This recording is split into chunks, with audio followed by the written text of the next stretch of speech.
Всем привет, ребята! Блин, наверное, это первое будет мое какое-то такое видео разговорное, без какой-либо подготовки. Да, я рассказывала сходу про Новый год в Рио, кто не смотрел. Но там я просто вещала хронику, как бы события друг за другом. Мне кажется, для этого много ума не нужно. А сейчас у меня случился такой порыв, что хочется записать свои эмоции, переживания, впечатления. Потому что я вернулась со своей второй випассаны. Смешано внутри, на самом деле. И еще не прошло достаточно времени, чтобы мне получилось как-то оцифровать этот опыт.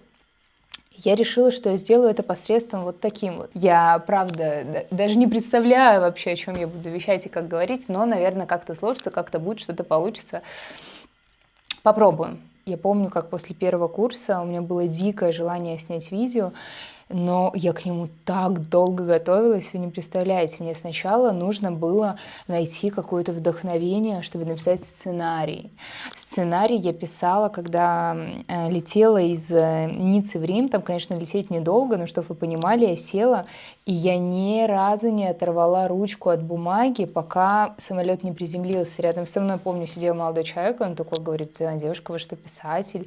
Вы так много пишете. А я на каком-то блокнотике просто, не знаю, там Достоном вот так вот все листы переписывала, чтобы не забыть, не дай бог, ни один нюанс вообще всей этой истории. А потом, имея сценарий, мне казалось, что должен быть самый красивый фон в мире для этого видео, что это так важно, что это так нужно. И видео я снимала, прилетев на Мальдивы, я такая: ладно, вроде бы неплохо. Но я помню, как я села в первый вечер, я хотела, чтобы это был какой-то что-то типа заката, а что-то типа заката было засвечено, пересвечено, где-то темно, где-то светло, солнце уходит, я психую, я кидаю этот сценарий. Это, конечно, было реально, это было настолько феерично. Я сейчас оглядываюсь назад, потому что я села только во второй день, заново там как-то собираясь, что-то готовясь, заучивая этот сценарий, чтобы, не дай бог, ни одну строчку не пропустить, вещала там все это. Это, конечно, кринж в моей жизни, но если вы не знаете, что такое випассана, никогда не были с ней знакомы, то я все-таки рекомендую, посмотрите, потому что информации там действительно достаточно. Там я рассказала обо всем. Поэтому здесь, конечно, не хочется говорить там, что как переводится випассана и что это значит видеть мир, вещи такими, какие они есть, а хочется больше, наверное, рассказать про опыт старых студентов и про то, как воспринимается курс, когда ты уже знаешь, что там будет. Когда ты не едешь с какими-то ожиданиями, не строишь каких-то иллюзий, когда ты четко понимаешь, что результат зависит только от тебя. Результат зависит только от твоей работы и только от твоего желания. И вот тогда, оказывается, становится как-то по-другому. Становится сильно по-другому, и хочется, наверное, сейчас как-то донести вам эту разницу, потому что вообще, если кто-то смотрит меня из людей, у которых был опыт випассаны один раз, вы знаете, да, что там рекомендуется это делать ежегодно, но я дошла до второго ретрита спустя только 3 года. Честно, я не чувствовала какой-либо потребности внутри себя. Мне казалось, что, правда, в первый курс я поняла прям все в этой жизни. И опять же, да, это всем известно, что как бы випассана — это не просто 10 дней отдыха. Вот я там поехала на первый курс, знаю, что нет телефона, и будешь молчать, гулять, тебя кормить. Я думаю, супер, санаторий, вау, и едем всем селом. Но приехав туда и поняв, что випассана — это навык, и 10 дней в таких условиях просто дают тебе возможность научиться этому навыку. А дальше тебе как бы ты уже сам решаешь, или ты будешь этот навык в жизни принимать, или не будешь. И там четко говорится, чтобы что-то достичь вообще в данной практике, ее нужно практиковать, да, как бы странно это ни звучало, но регулярно 1 час утром и 1 час вечером в мирской жизни нужно выделить, чтобы как-то освоить эту технику. И если честно, в первый курс я так сильно от этого устала. Я помню, как я каждые дни считала, потому что я так соскучилась по жизни. Я помню, как я вообще там... У меня были единственные мысли, это только что мне нужно сделать, когда я приеду. Куда мне нужно съездить, что мне нужно посмотреть, что мне нужно попробовать. И вернувшись к мирянинам, я, конечно, месяц второй-то попробовала практиковать. Я садилась, помню, какой-то период с утра, вечером, но я поняла, что этот навык точно не пойдет со мной до конца моей жизни, он не дает мне каких-то впечатляющих результатов, что как бы да, там успокаивается мой ум, но есть техники, которыми я могу успокоить себя намного быстрее, проще и не так болезненно. И поэтому я просто как бы слилась. Я решила, что все, спасибо. Спасибо, мистер Гаенко. Мы освоили ваши труды, и можно двигаться дальше. Но вот прошло 3 года, и я поняла, что надо бы, меня потянуло, у меня был конкретный запрос, я ехала с определенным намерением, я понимала, что в том пространстве, в котором я существую сейчас, я не смогу найти ответы на нужные мне вопросы. И мне было остро необходимо отшельническая жизнь, но как бы в монастырь это дорога в одну сторону, поэтому я вспомнила как раз-таки про випассану и поняла, что вроде бы как 10 дней мне будет достаточно, и я смогу ответить на свои вопросы. И вот так вот я загорелась второй идеей. Опять же, да, забыв, что там, вообще-то это не просто съездить в санаторий. Реально, ребят, если у вас есть в жизни какой-то неразрешенный вопрос, или вы просто устали от общества, пожалуйста, езжайте в санатории. Реально, випассана — это абсолютно не отдохнуть. Это жесткий труд. И даже если вы об этом забываете, спустя какое-то время после курса вы приезжаете и опять осознаете, что черт, я нашла ответы на все свои вопросы во второй день, чтобы вы поняли. Опять же, стоит отметить, в первый раз я ехала без запроса, я ехала просто почилить. Во второй день у меня был четкий конкретный запрос. С запросом ездить мне не понравилось. Мне не понравилось, что постоянно ты сначала его мусолишь, найдя ответ, ты продолжаешь мусолить, правильный ли ты ответ нашел, ты находишься вот в этой какой-то маленькой оболочке, и на выходе, да, вот в моем случае, получив какой-то ответ, выйдя, оказалось, что он вообще не актуален уже, и как бы типа... Что? В чем был этот смысл? И все, кто говорят, что на випассану обязательно нужно ехать с запросом, нет, я вообще этого не придерживаюсь. Когда ты едешь без запроса, у тебя есть просто желание освоить практику, понять там что-то новое в своей жизни, попробовать опыт, у тебя как будто бы ум смотрит обширнее. А когда у тебя там есть 1, 2, 3 запроса, ты в них и варишься, и пытаешься там что-то сварить и смешать какие-то ингредиенты, не расширяя круг. Это опять же, да, мой опыт. Возможно, у кого-то по-иному. Я буду рада, если кто-то из старых студентов или, может быть, новые только приехавшие напишут свое мнение на этот счет, и будет интересно обсудить. Но я пришла к выводу, что все-таки, когда у тебя нет четкого технического задания для ума, ум как будто бы работает намного лучше. Но важно отметить, я не рекомендую ехать на випассану в дне своего психологического состояния. Если у вас реально какой-то жесткий, острый кризис, пожалуйста, не надо. Расхерачит еще больше, выйдя, вы будете думать, а почему я не остался там еще на 20 дней, потому что, оказывается, результата-то не было, но мы же не понимаем, что результат будет потом догонять, и что дальше ты идешь в эту практику, и дальше будут у тебя в жизни какие-то изменения. И опять же, да, вот я поняла, что было не самым верным решением ехать в убитом состоянии, потому что ты постоянно работаешь просто над тем, чтобы собрать себя. А в тех стрессовых условиях, в которых ты находишься там, это сделать сложно. Это сделать критически сложно, и не каждый с этим справится. Мне, конечно, удалось. Я вышла и поняла, что, боже, как все замечательно, как все великолепно. Я нашла ответы на все свои запросы, я восстановила свое состояние. Но, вернувшись в социум, я поняла, что мои запросы не актуальны. Мое состояние снова вернулось из-за этого же в ту дыру. И как будто бы спасибо, что было, пойдем дальше. Но это как бы вкратце, да, вот мои какие-то вот такие основные истории. Конечно, много мелких каких-то точек, которые тебе приходят во время медитации, которые ты понимаешь, осознаешь, но опять же, что случилось во второй раз, это я поняла, что все-таки эта практика имеет место быть в моей жизни, что 2 часа можно тратить по-разному в течение суток, и вариант сидеть на скамеечке молча в тишине как будто не самый плохой из предлагаемых в нынешних модернизированных условиях.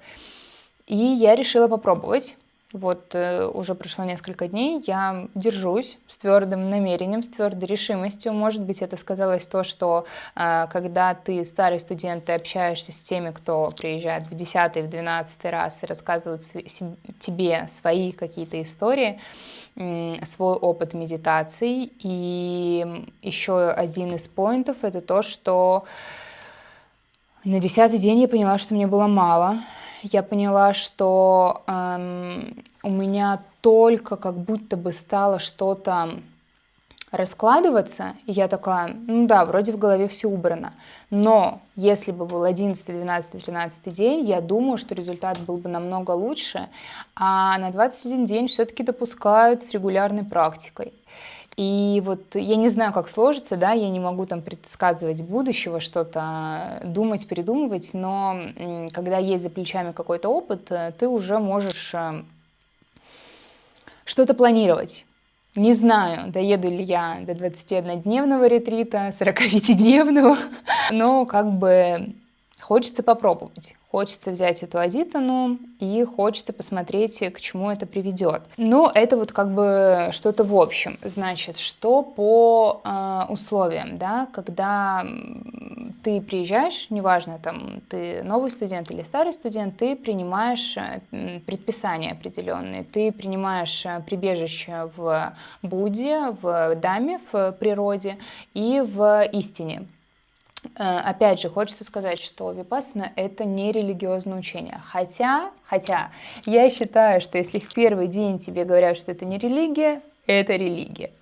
Да, там каждый день говорят, что это не религия, и я постоянно себя откидываю, но понятно, что это учение основано Буддой. Но здесь стоит оговориться, что как бы Будда — это не один определенный человек. Буддой называется любой освобожденный, просветленный человек, им может стать любой. Все, кто воспринимают слово Будда, сразу же у них вот этот образ Готтама Будды, да, это не значит, что он какой-то единственный в этом мире. Будды были до Готтамы и были после Готтамы. Просто Готтама Будда создал вот это течение, и, достигнув своего просветления в 35 лет, он стал помогать людям. И потом, вот если мы говорим про випассану, это, конечно, буддийская вот эта вот история ответвления. И вот эта традиция, она вообще как бы идет вот с тех как раз-таки древних времен. Но возродил ее уже бирманский учитель Саяджи Убахин, а его ученик, получается, был Гаенка, который начал распространять эту традицию по миру. И вот этот 10-дневный ретрит по Гаенке, он как бы считается основой випассаны. Сейчас очень много випассан, я об этом тоже говорила в прошлом видео, что вы можете и за деньги поехать, там и за 3 дня вам как бы преподносят ее и за 7, где-то какие-то происходят истории, но база вот такая. Здесь важно, что это учение, оно уже мертвое, то есть Гаенка не может адаптировать свои примеры под Россию и под какие-то там страны Евросоюза. Все его лекции, примеры и песнопения, они все-таки для другой культуры. А изменить эти учения не может никто, потому что стать учителем учителем, это в Индии не так-то просто. Все, кто, например, приезжают, это помощники учителя, это ассистенты. И чтобы изменить учение, нужно стать учителем. Что сделать это как... Я общалась с молодым человеком на Випассане, и он провел сравнение с чиновниками в России, да, также учителя в Индии. Просто так ты им не станешь. Вот такое ответвление, да, как бы что там мы улавливаем суть. Значит, приняли вы 3 прибежища, неважно, новый, старый студент. Дальше идут у нас 5 предписаний обетов.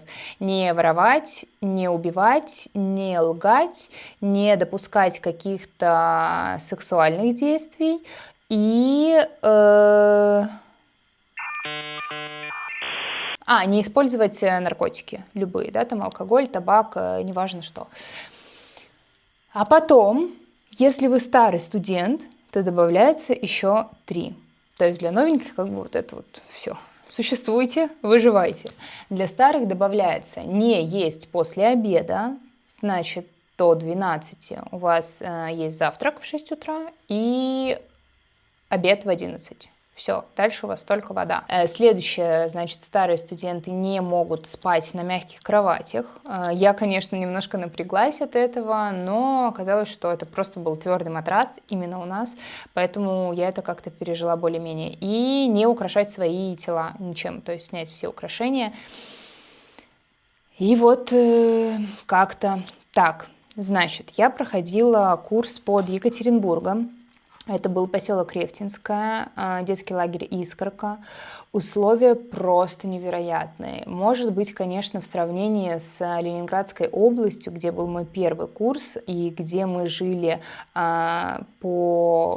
сколько у нас было, 4-5 человек в комнате, то здесь, конечно, ребята, небо и земля. У меня есть возможность сравнивать, и я буду это делать, потому что, мне кажется, все познается в сравнении. И в Ленинградской области находится медитационный зал, корпус жилой и столовая. И ты постоянно ходишь. То есть, как бы, если ты хочешь выйти с медитации в туалет, ты одеваешься и выходишь в свой жилой корпус.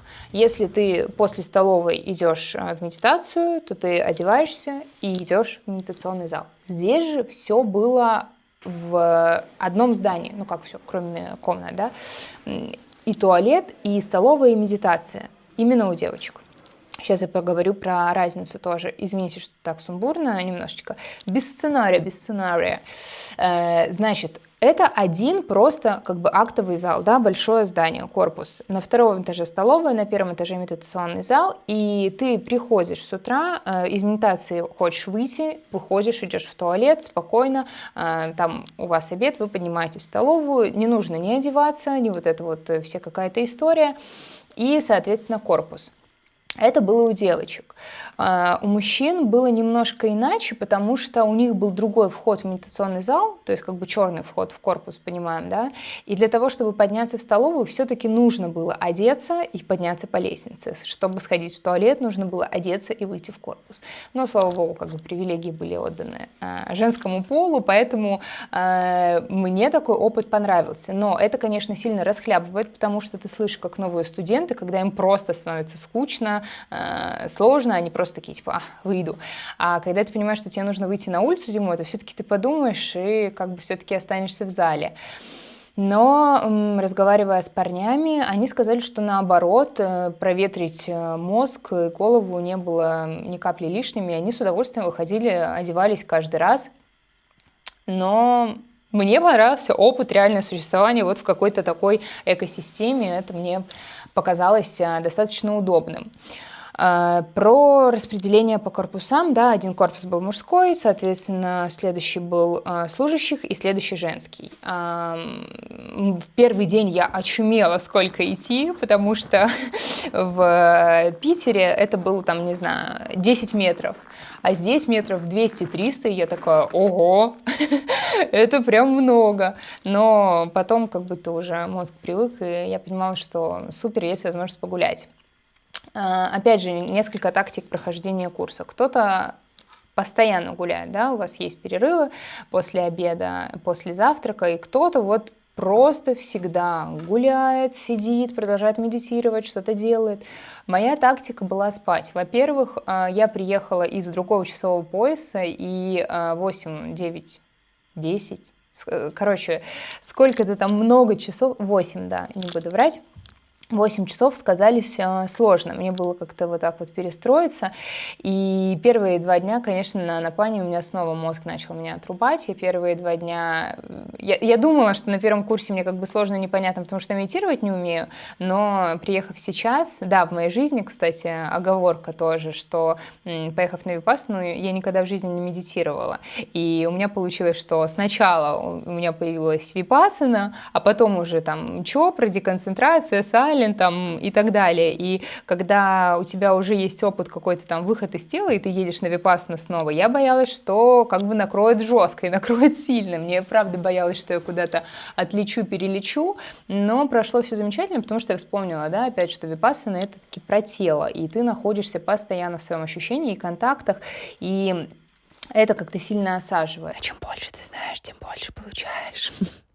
Я не могу, конечно, здесь рассказывать про все трипы, но о том, как визуалила, возможно, когда-нибудь напишу в Телеграме. Ну так вот, все, значит, я спала, кто-то гулял, и стоит сказать, что чем старше ты становишься, да, в карьерной лестнице випассаны, тем комфортнее у тебя условия, потому что чем больше у тебя курсов, тем больше шанс, что ты будешь жить один. И когда ты старый студент, ты уже не бьешься вот так вот плотничком по 6-7 человек. Мы жили вдвоем с прекраснейшей девушкой. Это было... Ребят, я не знаю, как это вам объяснить, но, во-первых, мы не успели познакомиться до тишины. И первые дни я вообще не видела даже ее лица. Я постоянно пыталась там ее как-то где-то найти, что-то понять. Но у нас был настолько матч случился, я не знаю, как это описать. Когда я находилась в комнате, ее не было. Когда она была в комнате, меня не было. Мы ложились в одно время, просыпались в одно время. У нас прям вообще все работало как по часам. А потом я стала как-то так наблюдать, что у нас одинаковый любимый цвет, что у нас какие-то там такие зеркальные истории. Потом оказалось, что у нас еще имена зеркальные. И ей мое имя пришло во время медитации. Это вообще полный разрыв аорты. И у меня вот прям опыт соседства в этот раз, я не знаю, он мне был послан откуда-то свыше. И также на этом курсе у меня случилась огромная связь с учителем. В первый раз такого не произошло, в этот раз это что-то неописуемое. У меня был, конечно, запрос на духовного учителя, потому что никак моя душа не могла это найти.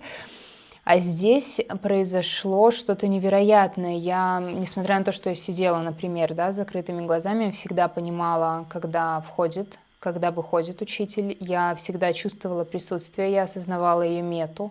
Я как будто бы у меня к ней, когда я задавала вопрос, там просто мысленно, я сразу же его получала. Короче, я не знаю, как случилась эта воронка вообще притяжения, но в конце я просто подошла, поклонилась, и она говорит: да, я все понимаю, я все почувствовала. А я даже не успела ничего сказать, и, короче, что-то невероятное. Надеюсь, удастся к ней поехать. У нас была пара, Рама и Китан, шах. Они были из Индии. Я очень сильно надеялась, что они будут еще где-то в России, чтобы как-то соприкоснуться с этими людьми, но я подошла, спросила, оказалось, что нет. Они после нашего курса улетали. И я сказала, что я обязательно приеду в Индию, но, по крайней мере, постараюсь. И взяла контакты, чтобы быть на таче, на связи. В соприкосновении. Ну и что там, старые студенты без украшений справиться можно, на твердых кроватях справиться можно. Кстати, в последний день я спустилась к новым студентам, потрогала их кровати, сильно разницы много не почувствовала. И без еды тоже. У меня такие отношения с едой, что как бы... Что она есть, что ее нет. По питанию, на удивление, мне показалось, что в Ленинградской области было немножко поразнообразней, но это было за счет того, что условно, если сегодня у нас пророщенный нут, то завтра у нас там пророщенный маш. А здесь был всегда и нут, и маш, но их было понемногу. То есть как бы здесь всегда было все одно. Это нут, маш, зеленая гречка, арахис, подсолнечные семечки, морковь, свекла, капуста, огурцы.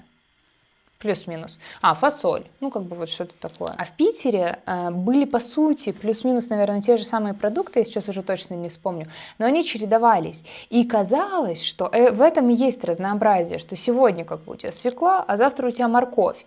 А здесь у тебя все всегда одно, и ты как бы выбираешь сам, что ты будешь. Но я просто все накладывала понемножку. У меня, конечно, еще был мысли пройти випассану в другой стране, но я поняла, что там так много дискомфорта, что как будто бы в это время есть оливье, пусть и из фасолевой колбасы, и там и бутерброды с икрой из растения рыжик. Все-таки как-то приятнее, знаете, как-то по-домашнему. Я почувствовала, что меня грел дух России, что было снега дофига, было холодно, и при этом ты не знаешь, там, сколько градусов на улице, какая погода. Ты просто каждый день встаешь в 4 утра, одеваешь одну и ту же одежду, выходишь там по одной и той же дороге, и как ты идешь, и типа сегодня холоднее, сегодня жарче, там вот, ну вот эта вот история. Поэтому все-таки я подумала, что русский дух меня должен как-то приземлить, и я выбрала пройти курс в России, поэтому сейчас я нахожусь здесь. Вот такие вот новости, но для вас это ничего не меняет, потому что один из главных выводов был в том, что у меня жесткая зависимость от телефона. Жесткая. И на удивление, она не в потреблении контента. У меня в первые 2 дня я себя не понимала, куда деть, потому что у меня каждую минуту рука тянулась в карман, чтобы достать телефон и сфоткать, чтобы снять видео. Я не знаю, там луна, дерево, закат, люди, дорога, корпус. Я постоянно хотела что-то сделать. Я уже давно там не смотрю рилсы, какие-то короткие видео. Я не подписана ни на один по-моему, телеграм-канал. То есть у меня нет в жизни вот этой привычки потреблять что-то. Но у меня, оказывается, такая жесткая привычка создавать. И я осознала это только когда у меня забрали телефон, и я не могла делать видео. И представляете, когда я каждый день делаю там минимум 100 где-то единиц, да, я там выкладываю постепенно, потому что я понимаю, что, наверное, можно сойти с ума, если вот все, что я в течение дня снимаю, фоткаю, сразу же выкладывать. Мне кажется, разорвется любая социальная сеть. Если меня, правда, закрыть в каком-то помещении, и у меня будут просто пустые стены, мне кажется, что еще 3 года могу спокойно вести соцсети, и даже никто не будет думать, что чего-то не хватает, да, что там нет какого-то заката. У меня так много неизданного контента ввиду того, что его в принципе создается очень много. Если там еще и подключить идеи заметок, написанных постов, так там вообще на 5 лет вперед хватит, не отвлекаясь, создавать и показывать, что-то происходит. Поэтому не верьте никогда вообще никаким соцсетям, ребята, это все иллюзия. В жизни на самом деле может быть все не так. Ну так вот, в общем, от своей зависимости, не знаю, избавилась или нет, но когда выдали телефон, я быстрее все побежала фоткать. Я просто... я снимала там все залы, все видео, все корпуса, сняла вам свою комнату, сняла медитационный зал, сняла, что я там... красивый вид. Все, что могла, короче, я там снимала. И... вернувшись в соцсети, я сразу же там начала выставлять какие-то влоги и так далее, потому что я поняла, что в этом моя какая-то реализация моей души, и я очень рада, что эта вселенная может через меня проявляться таким образом, и я не вправе это как-то останавливать, обдумывать своим умом, своей личностью вообще, могу я это делать, не могу я это делать. Я просто это делаю, потому что это делается. Ну так вот, еще, наверное, все-таки хотелось, да, дать какие-то рекомендации, какие-то, не могу давать советов, но если у вас есть желание, если вы чувствуете, да, внутри себя какой-то импульс, опять же, оговорочка ввиду там, расширения моей аудитории на YouTube, я понимаю, что это разные страны сейчас. Если что, это есть во всех странах мира, на любом языке. Вы можете зайти на сайт, я его оставлю в описании, найти свою страну, свой родной язык. Если в какой-то вы находитесь в стране без, не обладаете языком этой страны, то есть центры, где вы можете прийти, написать, сказать, что ваш родной язык такой-то, вы не знаете языка, на котором проводится курс, и вам выдадут наушники, вы будете сидеть в медитационном зале, слушать все то же самое, просто на своем языке. Поэтому эта техника, она доступна для всех, но единственное, я бы не советовала, наверное, ее романтизировать и как-то строить каких-то ожиданий и ехать, потому что там съездил друг, или потому что сейчас все туда поехали, или потому что там еще какие-то, не знаю. Если есть внутренний порыв, то вы знаете, зачем вы едете. А если вы едете просто как бы чтобы было, то лучше не надо, потому что, правда, это сложно, правда, не каждый высидит там 11-12 часов в сутки медитации, то есть вы спите, правда, меньше почти что в 2 раза, почему? Ровно в 2 раза вы спите меньше, чем медитируете. И это сложно. И если как бы там первые 3 дня еще есть какие-то мысли, успокаивается ум, то дальше вот этот дискомфорт, когда всплывает все больше внутренних каких-то переживаний, сбежать можно как будто бы быстро. Кстати, по статистике, да, я не помню, в том видео я говорила или нет, сколько нас было, сколько осталось, но в этот раз было 82 человека начинало курс. Уехало по недостоверным источникам человек 8. Ну, причем это было 7 парней. Но в защиту парней хочу сказать, что за 3 года я удивилась, насколько сильно изменилась, как это, comparing, дробь. Соотношение. Насколько сильно изменилось соотношение мужчин и женщин. Вы представляете, в этот раз было почти что поровну. Всегда мужчин, там, да, я с кем разговаривала, было намного меньше. И даже следующий курс, для которых мы убирали наше пространство и застилали новые маты, тоже было мужчин там 3 ряда, а женщин сразу же там до конца зала. Но в наш курс, на удивление, я очумела, но мужчин было ровно столько же, и очень много мужчин приехало из бизнеса, из спорта. Это не просто были какие-то там духовно интересующиеся молодые люди, а то, что как будто бы сейчас поехали очень многие разбираться с собой, время пришло, и если вы внутри чувствуете это, то, пожалуйста, если я чем-то еще могу быть вам полезна, напишите, я с радостью отвечу на вопросы, может быть, я расскажу. Я бы, конечно, с удовольствием вам про технику рассказала, да, как я в тот раз сказала, для этого нужно, правда, много времени, но если есть такой запрос, то я постараюсь как-то, наверное, это сократить, не факт, что получится, потому что реально, чтобы понять технику, нужно просто 10 дней молчать, ничем не пользоваться из внешней связи, и вот тогда, возможно, вы ее поймете. А так вы не поймете. Вот. И, наверное, хотелось бы еще пожелать старым студентам идти в служение. Мне кажется, это важно. Да, ну, конечно, тоже хорошо, но когда ты служишь, немножко по-иному осознаешь свое значение в этом мире. И, наверное, хотелось бы просто закончить стандартным «пусть все существа будут счастливы».